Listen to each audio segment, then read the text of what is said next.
দেখ বাজার থেকে আজকে লোটে মাছ এনেছে। লোটে মাছ তো আমার সব থেকে প্রিয়, তুই জানিস। হ্যাঁ, তো মাকে রান্না করতে বল।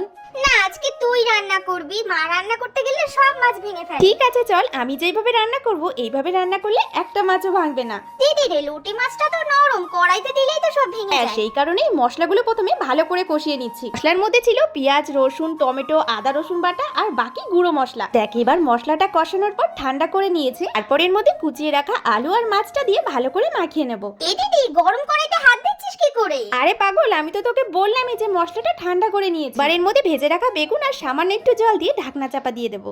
সবকিছুই তো করলি, এবার গ্যাসটা কখন ধরাবি? এই যে রেডি করার পর এবার গ্যাসটাও ধরিয়ে দিয়েছি।